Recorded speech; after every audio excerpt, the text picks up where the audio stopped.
아직까지 차량용 반도체 부족 현상이 완전히 해결된 것은 아니라고 보고 있습니다. GM 같은 경우에 일부 확보했다는 뜻을 가지고 있지 이게 완전히 해결됐다 이렇게 보기는 어렵거든요. 차량용 반도체 부족 현상은 지금 백신 문제하고 똑같다고 보시면 좋을 것 같아요. 백신 자체가 미국 같은 경우에는 많이 이제 이 일반 미국 국민들한테 백신 접종을 많이 했기 때문에 그런 측면에서 어느 정도 활력소가 되다 보니까 숨통이 트였다 이런 얘기를 많이 하고 있거든요. 그러나 근본적으로 해결된 건 아닌 거와 마찬가지로 차량용 반도체도 해결되기보다도 아마 지금 수급 조정 측면에서 숨 돌리기가 좀 괜찮았다 이렇게 좀 보고 있거든요. 아직 다른 글로벌 제작사 입장에서는 이 공장 정지라든지 가동이라든지 이런 게 반복되는 부분도 많고 또 마이너스 옵션 등 반도체가 부족해서 생기는 문제점이 계속 노출이 되고 있어요. 그런 측면에서 점차 좋아지는 건 사실이다 이렇게 보고는 있지만은 아직 완전히 해결됐다 이렇게 보기는 어려워서 좀 더 갈 것으로 좀 보고 있습니다.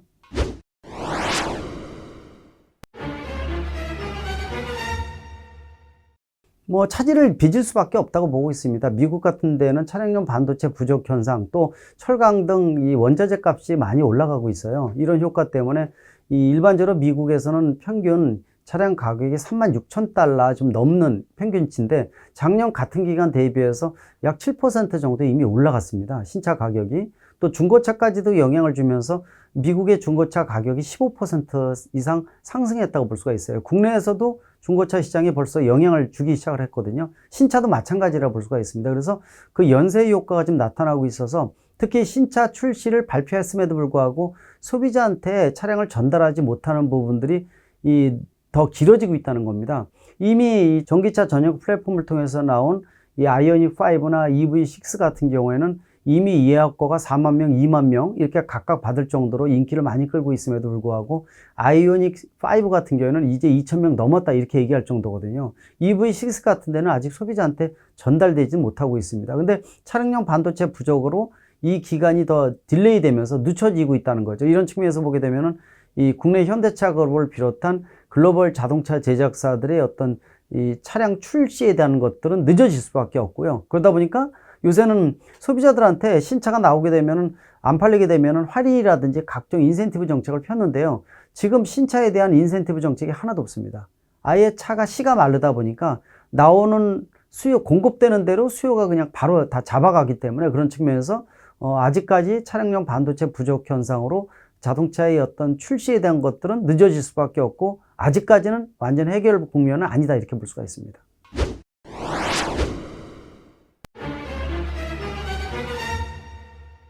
일단 삼성전자 입장에서는 상당히 고민이 된다고 볼 수가 있습니다. 이미 램 같은 메모리 반도체 시장은 세계적으로 석권을 하고 있고 이미 이재용 부회장도 2030년까지 비메모리 반도체 세계 1위를 만들겠다 이런 식으로 지금 선언을 하고 있습니다. 특히 이제 파운드리 쪽은 더 그런 선언을 많이 하고 있는 상태이기 때문에 일반 미국에서 이번에 투자하기로 한 부분들은 양면성을 가지고 있다고 보고 있어요. 미국에 이미 반도체 공장 자체가 작년에 한파로 인해서 일시 정지가 됐었거든요. 그리고 특히 이제 미국에서 공장을 짓는 부분들은 특히 파운드리 공장이 많습니다. 파운드리라는 것 자체가 대만의 TSMC와 더불어서 넘버 2 상태인데 격차가 지금 많이 벌어져 있거든요. 이거를 좀 올려서 세계 최고의 파운드리 이 회사를 만들겠다라는 것도 삼성전자의 하나의 꼭지가 아닌가 이렇게 보고 있습니다. 마침 차량용 반도체 부족 현상으로 바이든 대통령이 앞으로 차량용 반도체가 미국에 끼치는 영향이 심대하다는 것을 이미 알고 있습니다.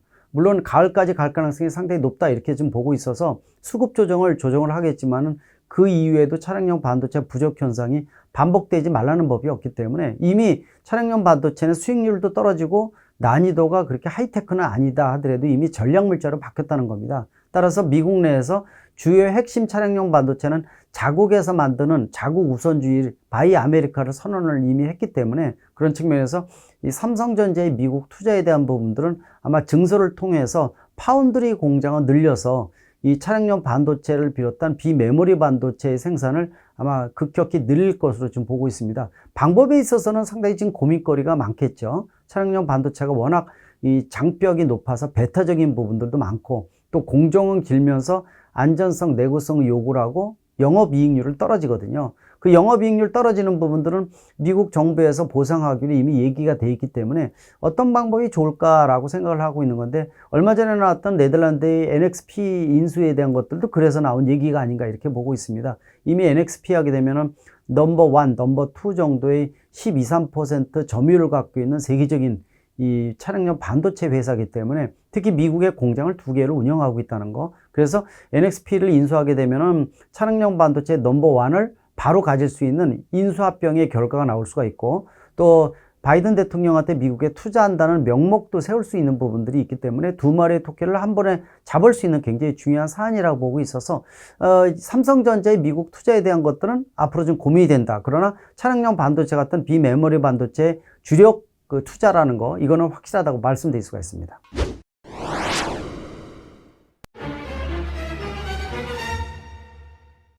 지금 현 시점으로 보기에는 아마 가을까지 갈 가능성이 높습니다.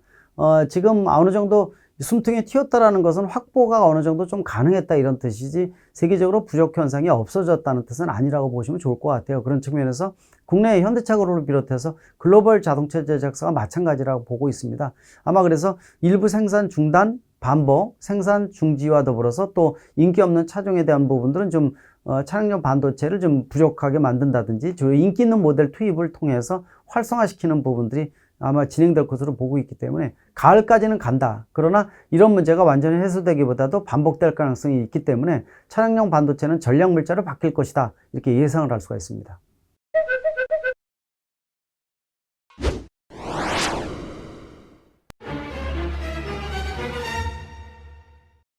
당연하다고 보고 있습니다. 지금 뭐 내연기관차의 속도가, 줄어드는 속도가 너무 빨라지고 있다는 게 도리어 걱정거리라고 보고 있습니다. 예전만 하더라도 내연기관차와 전기차 같은 친환경차가 혼재되는 기간이 약 40년 정도로 봤는데 이미 20년으로 줄었고요. 그게 다시 15년으로 줄어들었어요.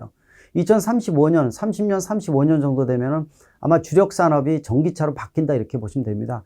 오는 4년 이후인 2025년 정도만 하더라도 전 세계 판매되는 8천에서 9천만 대 자동차 중에서 1,000만 대가 전기차가 될 것으로 좀 보고 있습니다. 그렇게 따진다면은 앞으로 2030년, 35년에는 완전한 주력 산업으로 전기차가 베이스를 끊고 여기다가 자율주행을 얹어서 각종 비즈니스 모델에 활용하는 부분이 커지기 있기 때문에, 그래서 전기차의 흐름은 더 빨라진다.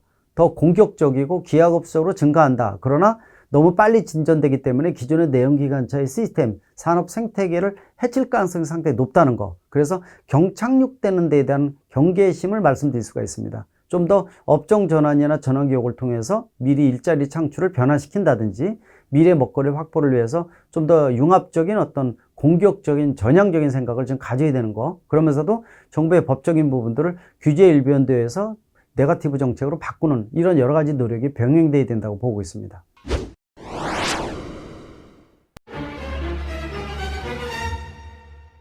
지금 뭐 이 현대차의 미국 시장의 10% 이상 두 자릿수의 점유율이라는 것은 대단한 기록이라고 볼 수가 있습니다.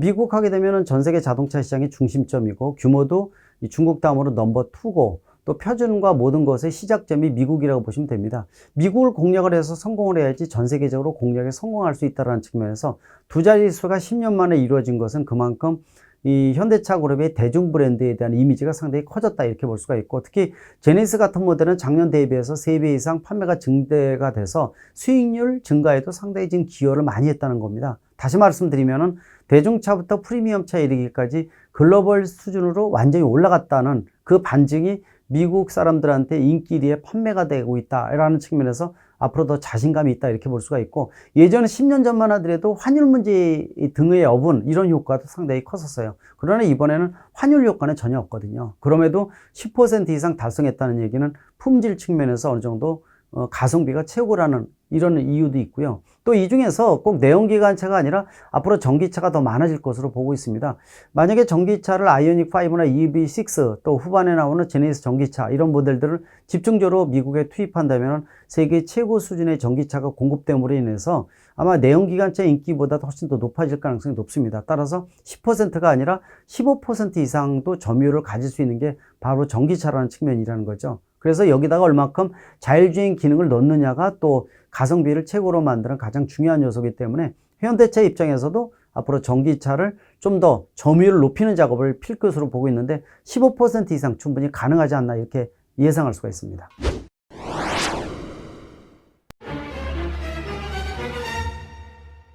그렇습니다. 이번에 한미 정상회담 전에 이 정의선 회장이 직접 가지는 못했죠. 공용훈 사장이 갔었는데 이 8조 4천억 원에 대한 투자는 상당히 중요한 의미를 갖고 있습니다. 아마 이 투자의 금액이 전기차, 또 예를 들어서 자율주행차라든지 UAM이라든지 또 수전기차 좀 다양하게 활용을 하겠다 이렇게 얘기는 하고 있지만은 주력은 내년 알라바마 공장의 지금 증설을 통해서 전기차 라인을 별도로 추가를 해서 미국에 공급하는 전기차를 미국에서 생산하는 이런 시스템이 될 것으로 보고 있기 때문에 이 금액의 상당 부분들은 알라바마에 있는 공장의 전기차 라인을 증설하는데 포인트를 둠으로 인해서 내년 후반부에는 미국에서 이 대한민국의 아이오닉 5 같은 또 제네시스 전기차도 나올 수도 있겠죠. 물론 일단 포인트는 아이오닉 5라고 보고 있는데 이런 모델을 통해서 미국 시민들한테 좀 더 미국 국민들한테 다양한 전기차를 보급할 수 있는 기반이 되지 않을까라는 측면에서 의미가 크다고 볼 수가 있습니다.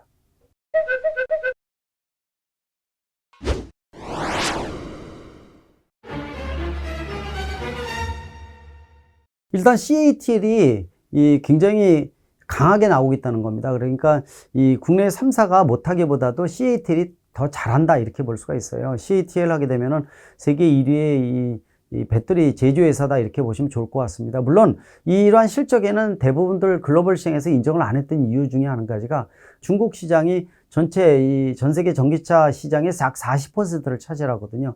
내연기관차가 25%인데 전기차가 40%라는 얘기는 대단한 물량이라고 볼 수가 있습니다.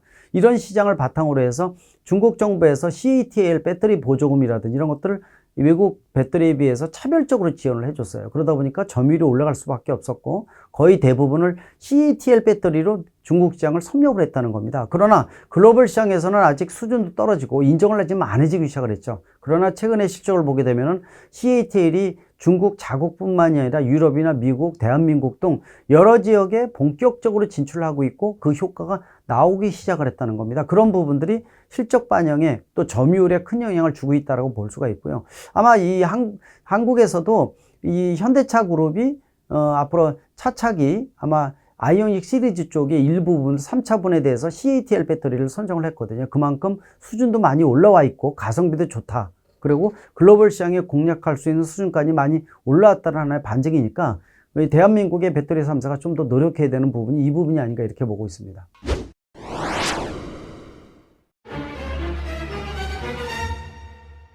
간단치는 않을 것으로 보고 있어요. 일단은 뭐 중국 내에서 배터리를 사용할 수밖에 없고요. 대신 이제 대한민국이 중국 시장에 진출해서 거기서 만드는 배터리 공급이라고 보시면 좋을 것 같습니다. 그럼에도 불구하고 중국 정부에서는 토종 자국산 브랜드에만 배터리 보조금을 주는 이런 형태가 반복적으로 차별 대우를 해주고 있거든요. 이런 것들은 민주시장에서는 사실 용납하기 어려운 부분들인데 강대국이다 보니까 또 시장도 크다 보니까 우리 말대로 해. 안 따라오면 예외 없어 라는 부분들이 시그널이 많이 주고 있다는 거죠. 그래서 대한민국 입장에서는 전기차를 어떻게 해서든지 중국 시장에서 활성화시키고 판매율을 올려야 되는 숙제를 안고 있습니다. 특히 배터리는 전기차 가격의 40%를 차지를 하고 있는데 중국 시장에서 만든 배터리를 아마 공급할 것으로 좀 보고 있고 그런 측면에서 국내 배터리 3사가 중국 시장에 본격적으로 진출하고 생산을 진행을 하고 있다고 볼 수가 있습니다.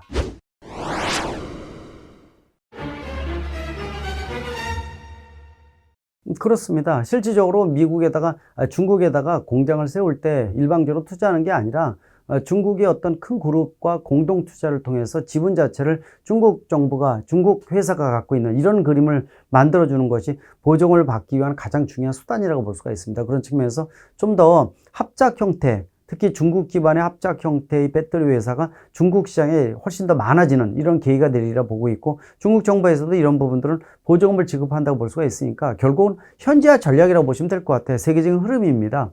중국에서 전기차 만들려면 배터리 공장 당연히 중국에 들어가 있어야 되고 미국도 마찬가지죠.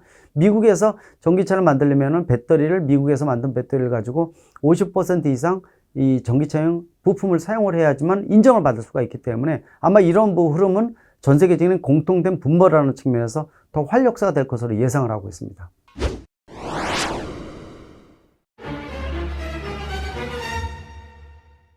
굉장히 중요하다고 보고 있습니다. 현지화 전략이라고 보시면 될 것 같아요. 특히 전기차 같은 미래 모빌리티에 대해서는 바이든 대통령을 비롯해서 중국의 시진핑 주석도 마찬가지입니다.